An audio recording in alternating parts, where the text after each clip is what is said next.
오늘 본문의 말씀은 어쩌면 모순을 안고 있는 그런 말씀일 수도 있습니다. 어떤 사람들에게는 부당한 대우이며 불합리한 처사로 그렇게 충분히 비춰질 수 있습니다. 하지만 어떤 사람에게는 그냥 은혜라고밖에 설명할 수 없는 그런 말씀일 것입니다.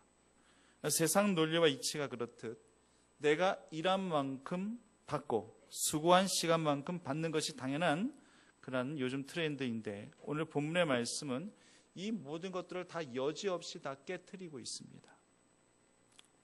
어떤 측면에서 본다면 예수님은 굉장히 파격적인 분으로 분명히 비춰질 수 있을 것입니다. 예수님 말씀은 사실상 그랬습니다. 바리새인들이 가지고 있었던 그러한 사두개인들이 가지고 있었던 유대주의자들이 가지고 있었던 그 모든 고정적인 관념과 그 상식과 그 모든 그러한 이성적 사고의 틀 가운데 속에서는 예수님의 말씀은 지극히 굉장히 파격적으로 비춰졌을 거예요. 누가 예수님을 어떻게 보느냐에 따라서 예수님은 그 영혼에게는 무척이나 파격적인 분으로 비춰질 수도 있고, 또 누가 어떻게 예수님을 보느냐에 따라서 예수님은 그 영혼에겐 둘도 없는 사랑과 인자가 풍부하신 분으로 분명히 비춰졌을 것입니다. 예수님께서 우리에게 베풀어 주신 은혜는 바로 그런 은혜예요. 우리가 어느 정도 예상하고 있는 그런 범주를 훌쩍 뛰어넘는 은혜가 바로 주님께서 우리에게 베풀어 주시는 그런 은혜입니다. 포도 농장 주인이 새벽 6시에 장터에 나가봤더니만 일을 하고 싶어서 대기하고 있는 그런 품꾼들에게 하루 12시간을 일하면은 하루 품삯을 주기로 하고 일을 시켰습니다. 그 하루 품삯도 줄만한 그런 액수였고 또 받을 만한 액수였을 것입니다. 그러니까 그렇게 하기로 그렇게 이제 계약을 맺은 거겠죠. 근데 포도 농장 주인이 9시에도 나가보고 12시에도 나가보고 또 3시에도 나가보고, 나갈 때마다 그때마다 장터에 가서 놀고 있는 사람들이 보여서 그 사람들을 또 데려다가 또 일을 시켰어요. 물론 동일한 품삯을 주기로 그렇게 약속하고 계약하고 그렇게 일을 시킨 겁니다. 아마 이 정도 되면은 새벽 6시부터 일한 그런 사람은 아마 폭발 직전일 거예요. 근데 농장 이 주인은 한술 더 떠가지고 저녁 5시에도 장터에 나가봅니다. 그때도 일하고 싶은데 나를 써줄 사람이 없어가지고 놀고 있는 그런 사람을 딱 1시간 일할 수 있게끔 한 다음에 역시 동일한 하루 품삯을 주기로 결정한 거예요.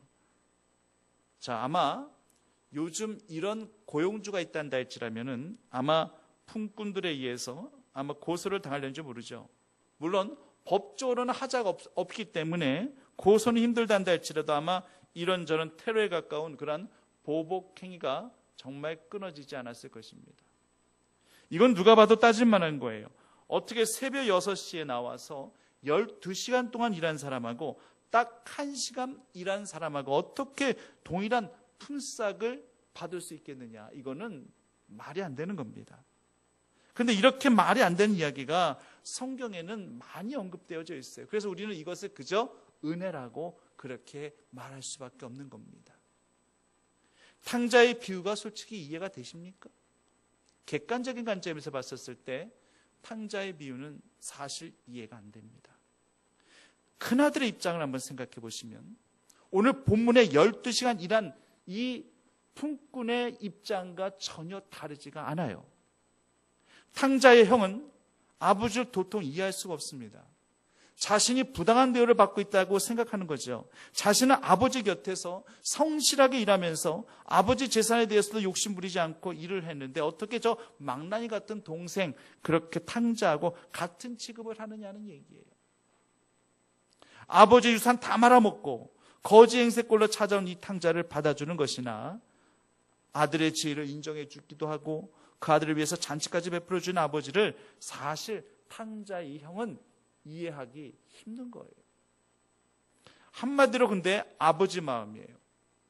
물론 탕자의 비유에서는 그 아버지와 큰아들에게 내 것이 다 너희 것이 아니더냐라는 그런 말로 어느 정도 위로하긴 했습니다만은 오늘 본문 같은 경우는요, 12시간 일한 그런 품꾼들에게는 그 어떤 위로가 되는 말이 전혀 없습니다. 그리고 그 포도 농장 주인이 한 말이 틀린 게 하나도 없어요. 계약을 이행하지 않았단다 할지라면은 이것은 문제가 될 수 있겠지만은 계약한 대로 다 지불을 했기 때문에 전혀 문제가 되지는 않는 거예요. 단지 자기보다 일을 현격하게 적게 한 사람들과 자신을 똑같이 대우했기 때문에 형평성에 좀 어긋날 뿐이지 그것마저도 사실 포도 농장 주인의 마음인 거죠. 예전에요, 우리 교회 청년들 중에서도 커피 전문점에서 아르바이트를 하게 되면은 뭐 그 청년도 볼 겸 또 뭐 커피도 먹을 겸 해서 그리로 간 적이 있었죠. 그러면 목사님 오셨다고 뭐래도 하나 더 대우해 주려고 하는 그런 모습들이 보여져요.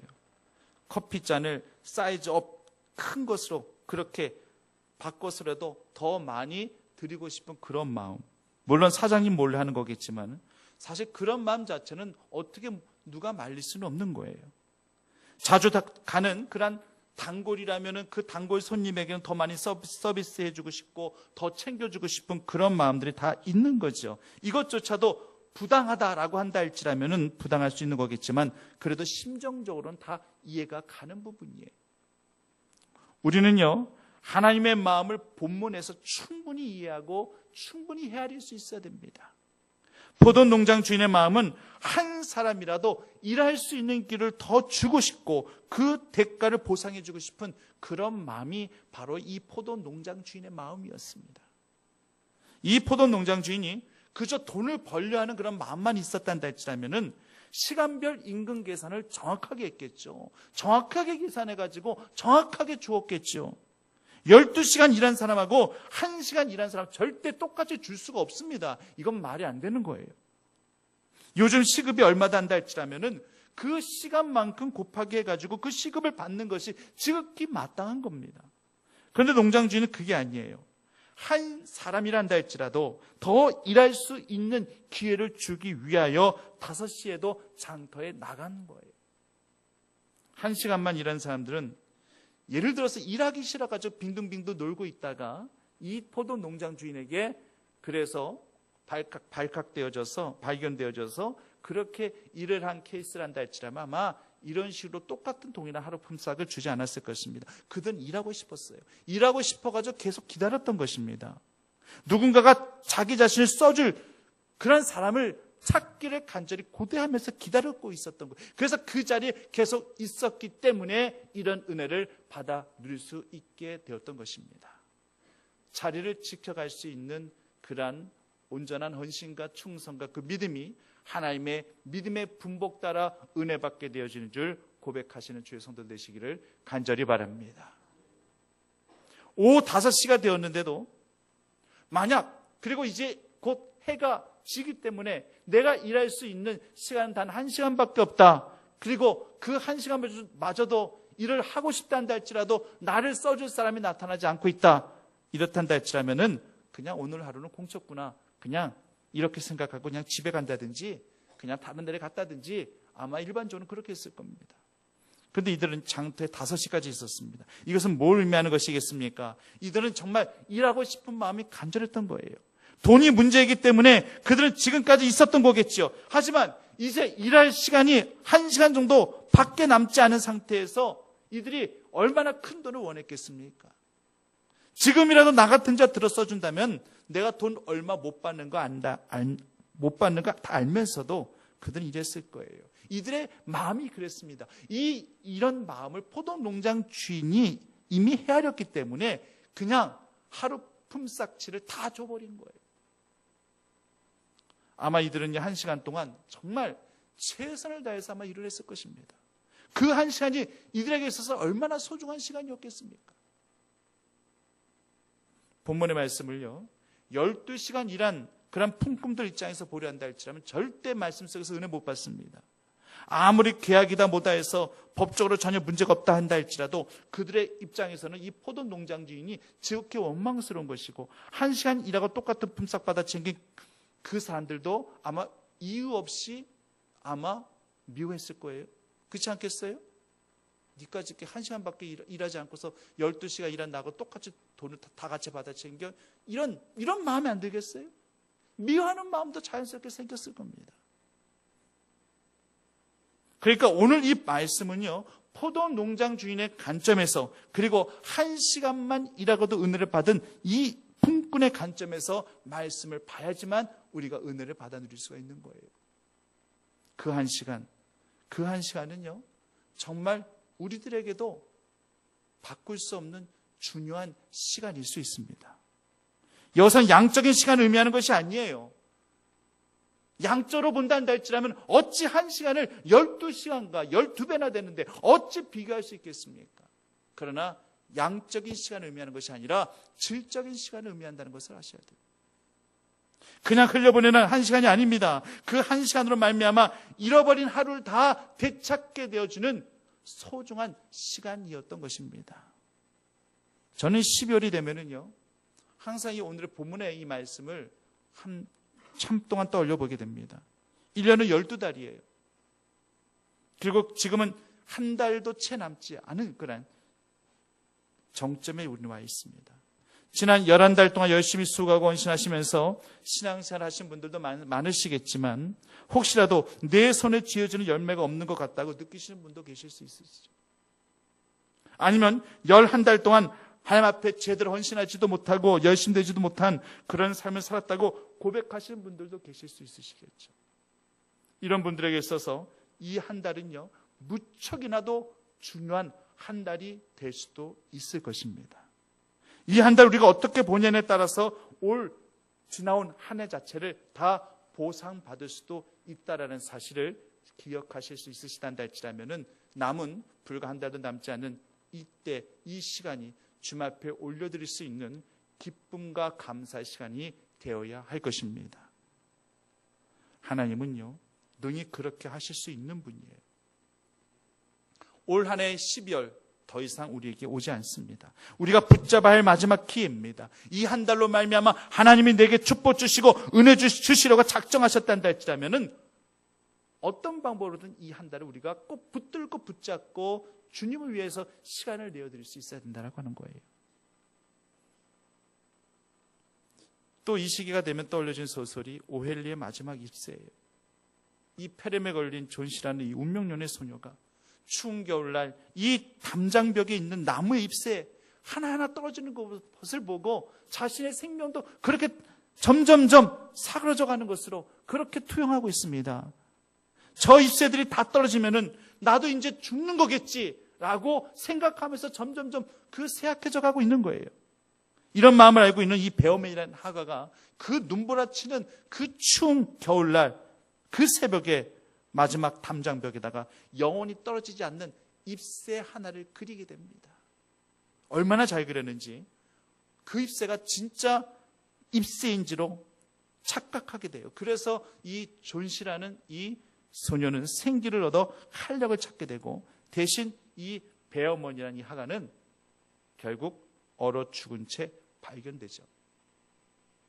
오헬리라는 이 극작가가 기독교인인지는 저는 잘 알지 못하겠지만 이 모든 소설의 전개와 결말이 우리 기독교적인 역사관하고 매우 비슷합니다.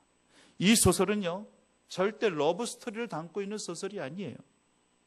러브스토리에는요, 사랑하는 사람을 위해서 대신 죽을 수도 있는 그런 내용들이 많이 언급되어 있죠.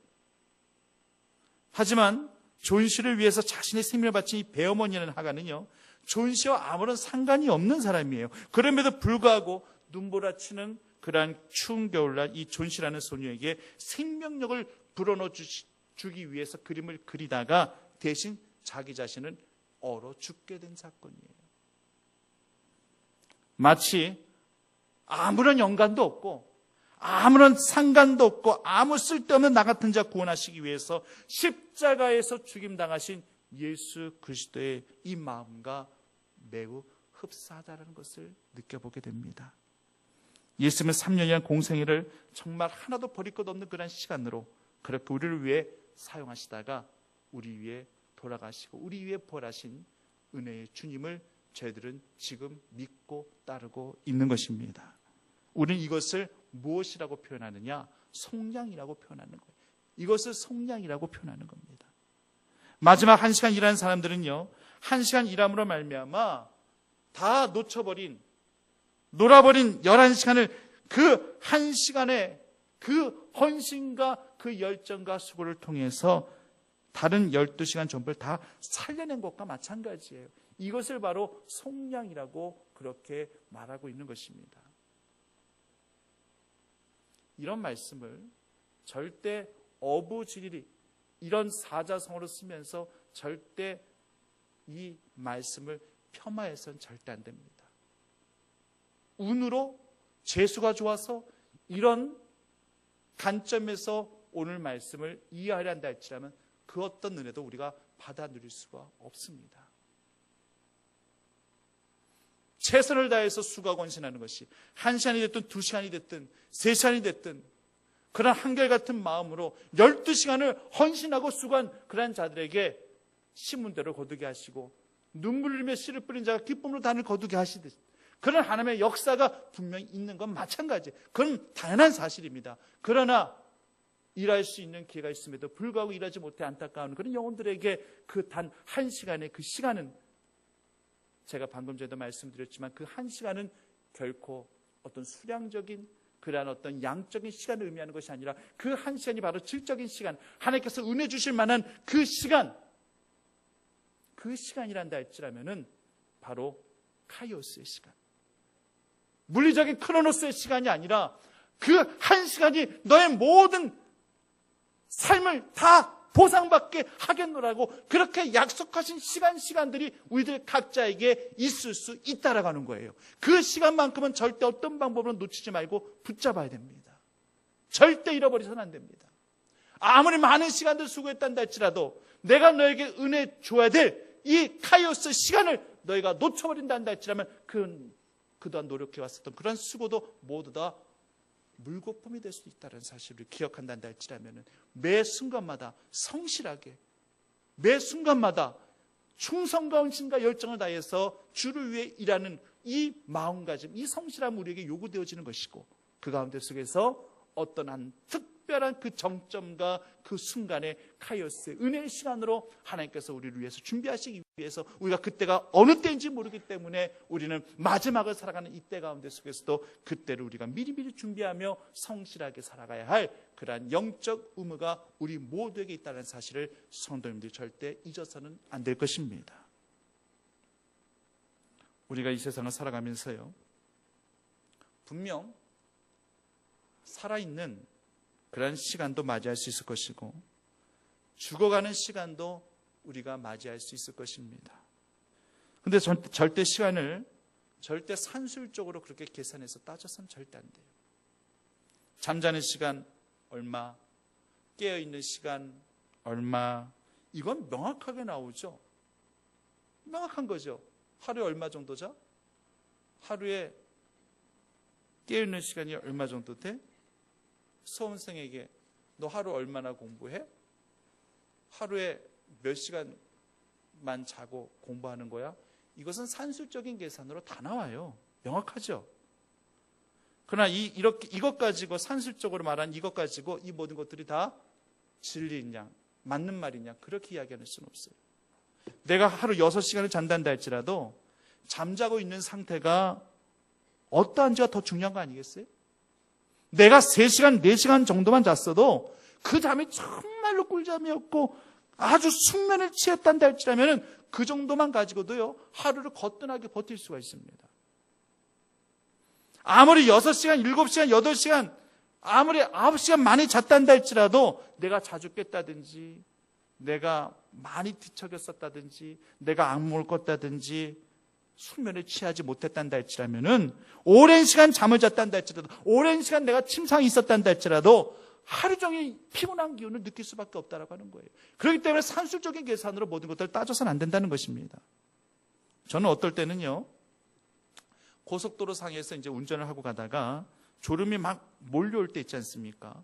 정말 못 견딜 때 있어요. 그러면은 그때는 졸음 쉼터나 고속도로 휴게소에서 잠깐 눈을 붙였다 깼는데도 몸이 아주 가뿐한 걸 느낍니다. 그래가지고 몸이 아주 개운하다. 순간 아주 단잠을 잤나 보구나, 꽤 오래 잔 것 같은데 하면서 깨가지고 시계를 딱 봤더니만 불과 15분밖에 안 잤어. 15분밖에 안 잤다는 데 했자면 많이 잔 거예요? 적게 잔 거예요? 생각하기 나름이겠지만 많이 잔 건 아니에요. 15분 잔 게 뭐. 그런데 그 15분 잔 게 내 생각에는 막 1시간 이상 잔 것 같더라니까요. 여러분들은 그런 적이 없어요? 저만 그래요? 사람마다 성향이 다를 수 있겠지만은 단 10분, 15분만 잔단다 할지라도 정말로 꿀잠을 자게 되면, 숙면에 취하게 되면요, 거뜬해가지고 나머지 시간 또 운전해서 그래 목적지까지 가게 되는 경우가 저는 많아요. 그러기 때문에 단 15분 내라는 그러한 시간적 개념이 결국은 1시간, 2시간 이상 잔 것처럼 느껴지게 되는 거. 오늘 이 말씀을 통해서도 그대로 적용이 되어지는 거예요. 다른 몇 시간을 다 보상받게 돼. 단 15분이 그 잠이 그게 뭐라고? 그 15분의 잠 때문에 나머지 시간들을 피곤하지 않고 왕성하게 내가 활동하면서 다 보상받게 되어지는 거예요. 이 말씀도 이런 관점에서 보면 충분히 우리가 헤아릴 수 있다고 하는 것입니다. 수험생들이 책상에 오랜 시간 많이 붙어있다고 해서 공부 많이 한 거 아니에요. 집중력을 가지고 1시간이든 2시간이든 몰입해서 사는 게 중요한 것이지 5시간, 6시간 그냥 계속 책상에 붙어있다고 해가지고 엄청난 분량을 공부했다고 그렇게 말할 수 있는 것이겠습니까? 그건 아니라고 하는 것입니다. 어떨 때는 단 1시간 공부한 것이 엄청난 학습의 효과를 나타내는 경우도 굉장히 많습니다. 하나님의 시간법은 바로 이런 겁니다. 죽어있는 시간도 살릴 수 있는 것이 바로 하나님의 시간입니다. 그래서 우리는 얼마 안 남았다 이렇게 이야기하기 전에 이렇게 남은 시간 내가 어떻게 사용할 것이냐에 대해서 고민하고 결단할 수 있어야 할 것입니다. 이제 말씀을 마무리합니다. 우리 성도님들, 한다는 것과 안 한다는 것, 희망을 갖는다는 것과 내가 포기해버린다는 것, 믿는다는 것과 내가 믿지 않는다라는 것, 용서하는 것과 용서 안 한다라는 것, 기도한다는 것과 기도 안 한다는 것, 이것은 한마디로 무와 유의 차이고요, 천국과 지옥의 차이입니다. 오후 5시에 온 사람들이 아침 일찍 와서 만약 딱 1시간 일하고 11시간을 놀았다 생각해 보세요. 그러면 이 사람은요, 절대 포도 농장 주인에게 하루 품삯 받지 못했을 거예요. 어찌 보면은요, 아니 동일하게 1시간만 일한 거 맞잖아요. 맞죠? 단 1시간만 일한 거 맞죠? 하지만 오후 5시에 그리고 6시까지 단 마지막 그 1시간을 위해서 철저히 기다리며 또 기다리며 준비하고 있었던 그런 이 사람들하고 새벽 6시에서 아침 7시까지 그렇게 딱 1시간 일하고 나머지 시간들을 허송세월로 보낸 그 사람하고 어찌 가치를, 그 자격을 같이 논할 수 있겠습니까? 이것이 바로 성경에서 주고 있는 그런 말씀의 교훈입니다. 이 사람들은 11시간을, 단 1시간을 일하기 위해서 11시간을 기다렸다는 거예요. 이게 중요한 겁니다. 단 1시간을 위해서 그 1시간이 내게 어떤 의미로 다가오는지 이들은 전혀 몰랐습니다. 포도 농장 주인이 하루 품삯을 다 주겠다, 12시간 일한 사람들하고 똑같이 내가 대우해주겠다, 이런 거 미리 기대하고 오후 5시까지 그렇게 기다렸겠습니까? 아니에요. 이 사람들은 전혀 그런 거 기대하지 않았습니다. 단 1시간에 그냥 품삯만이라도 그냥 받고자 하는 그런 마음으로 11시간을 기다린 거예요. 이 기다림이, 포기하지 않고 이 기다릴 수 있는 이 기다림이 결국에는 열매로 결실을 맺게 되었던 것입니다. 1시간 마지막 남은 그 속량의 시간, 은혜의 시간을 이들이 포기하지 않고 붙잡았었을 때에 잃어버렸었던, 죽어 있었었던, 다 지나가 버렸던 그 모든 시간까지 보상받게 하신 하나님의 섭리를 말씀 속에서 우리가 꼭 기억하시고 깨달으셔야 할 것입니다. 이제 남은 시간 꼭 붙드셔서 주님의 시간으로 더욱더 신령하게 채워나가십시오. 하나님의 남겨진 은혜가 성도님을 향하여 이제 12월도 불과 한 25일 정도, 24일 정도 남았나요? 불과 얼마 남지 않은 이 2017년도에 채 한 달로 남지 않은 이러한 시간들 가운데 속에서, 나날들 가운데 속에서 하나님께서 주시고자 하신 단 한 시간에 그 모든 것들을 보상받게 하신 그 하나님의 특별하신 주의 은혜가 성도님의 삶의 지경 가운데 나타나게 될지, 그거는 저도 모르는 것이고 여러분들도 모르는 것이고 오직 하나님만이 아실 것입니다. 그때가 내게 임하여진다 한다 할지라면 믿음의 자리, 신앙의 자리, 삶의 은신의 자리를 늘 지켜가시면서 그때를 준비하시는 성도님의 삶을 통해서 그때를 하나님께서 꼭 허락하여 주시기만을 간절히 축원합니다. 살아역사하신 아버지 하나님, 그날과 그때와 그 시는 아무도 모른다고 예수님께서는 재림의 때를 그렇게 말씀하셨지요. 역시 우리에게 은혜 주실 때 늘 범사에 우리가 주의 은혜를 평안한 가운데 받아 누리고 있지만 또 우리들이 살아감에 있어서 필요한 적절한 주의 은혜의 때가 우리에게 분명히 남겨져 있을 것입니다. 그때에 대한 희망을 갖고 성실함으로 남은 시간을 주를 위해 더욱더 헌신하며 충성하며 내어드릴 수 있는 믿음의 종들이 다 되어질 수 있도록 하나님께서 온전히 인도하여 주시옵소서. 주의 은혜가 우리 모든 성도들의 삶의 위에, 가정 형편 위에 충만하게 넘쳐나게 하시기를 원하오며 예수님의 이름으로 기도드립니다.